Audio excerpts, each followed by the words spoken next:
For most of human history, fire was a monster. If you were a human living 50,000 years ago, fire meant the forest was dying. It came screaming out from lightning strikes, swallowed everything in its path, and left behind nothing but ash and silence. Animals ran from it. You ran from it. It was faster than you, hotter than anything you could survive, and it did not care what it burned. Fire was not a tool. Fire was death that moved. And yet, somehow, out of every force of nature that could kill you, the cold, the dark, the predators waiting just beyond the trees, it was fire that humans pulled closer to instead of running from. Today, fire is so tame we barely see it. It cooks your dinner. It heats your shower. It sits politely on top of birthday cakes while everyone sings. We light candles to relax. We've turned the thing that once ended worlds into background noise. But here's the part nobody tells you. We did not tame fire. Fire tamed us. The moment our ancestors started keeping a flame alive, fire began quietly rewriting what a human being even is. Our bodies, our brains, our faces, our sleep, the size of our teeth, the shape of our guts. We think we captured fire and put it to work. The truth is closer to the opposite. Fire reached into our species and changed it from the inside, and we never noticed it happening. To understand how, you have to go back to a single, terrifying night. The first time a human chose not to run from the flames. Because everything about who you are today, your small jaw, your big brain, the fact that you sleep in the dark instead of fearing it, all of it started right there. Let's start at the beginning. A wildfire has torn through the valley and everyone is running, except one. One human stands still, watching the flames eat the dark, and instead of feeling fear, feels something stranger. Warmth, light, the predators that usually circle at night staying back. That human didn't invent fire. Nobody invented fire. What they did was far weirder. They kept it. They carried a burning branch back to where the others slept, and they fed it, and they guarded it, and they refused to let it die. And the moment a human became a babysitter for a flame, the deal was struck. Because fire doesn't work for free. Fire takes payment, and the price was us. Here's the first thing fire changed, and it's inside you right now. Before fire, eating was a full-time job. Raw food is brutal.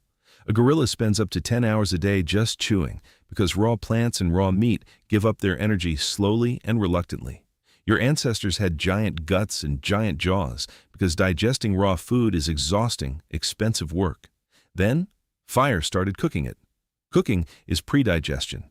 It breaks food down before it ever reaches your stomach, unlocking calories your body could never have pulled out on its own. Suddenly, humans were getting far more energy from far less food, in a fraction of the time. So the body did something ruthless. It shrank the gut, because it didn't need that giant factory anymore. And all that saved energy got rerouted to the single most expensive organ you own, your brain. We didn't get smart and then learn to cook. We learned to cook, and that is what made room to get smart. Fire fed the brain that would one day think it was in charge. Now look in a mirror. That small, flat, almost delicate jaw of yours? It's a fire scar. For millions of years, humans had powerful jaws and big teeth because they had to. You can't survive on raw, tough food with a weak bite. But cooked food is soft. Soft food doesn't need a heavy jaw. And evolution never keeps an expensive feature it stops needing. So generation by generation, the jaw shrank, the teeth shrank, the whole architecture of the human face softened around a flame that did the chewing for us. Even the way you talk leans on this. A lighter jaw and a reshaped mouth made room for more precise sounds. The fire didn't just feed you. It quietly redesigned the face you're wearing right now. Before fire, the night was a wall. When the sun went down, the world belonged to things with better eyes and sharper teeth than you. You hid. You stayed silent. You waited for morning. Fire broke that wall. For the first time, humans had hours of safe, lit time that didn't exist before, and those hours became something brand new. Not for hunting, not for working, for talking. Around the fire after dark, our ancestors did the thing no other animal does. They told stories. They passed down knowledge. They planned, argued, imagined, and bonded in a glowing circle that predators wouldn't enter. Anthropologists who study modern groups that still live this way found that daytime talk was about tasks and gossip, and firelight talk was about spirits, the future, the unseen.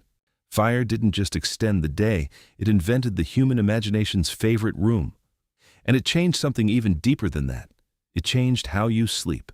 Most animals sleep on a hair trigger, jerking awake at every sound, because for them, the dark is lethal. For you, you lie down in the dark and you let go of consciousness for 8 hours, completely defenseless.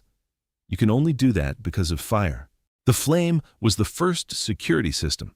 It kept the predators back and the cold out, and across thousands of generations, it told the human nervous system, the dark is safe now. Fire is the reason a human can feel calm staring into a flame instead of terrified. That hypnotic, relaxed feeling you get watching a campfire is ancient hardware recognizing safety. So go back to that first night. The human who refused to let the flame die. They thought they were taking control of fire, and in every way that mattered, fire was taking control of them. It shrank their gut and grew their brain. It softened their face. It stretched their day, built their imagination, and stole the fear out of the night. By the time humans were truly human, there was no version of us left that could exist without fire.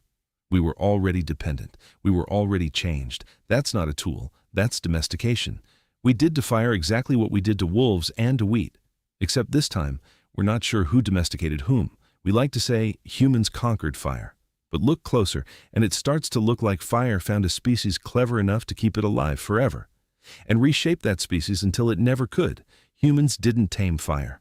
Fire tamed us.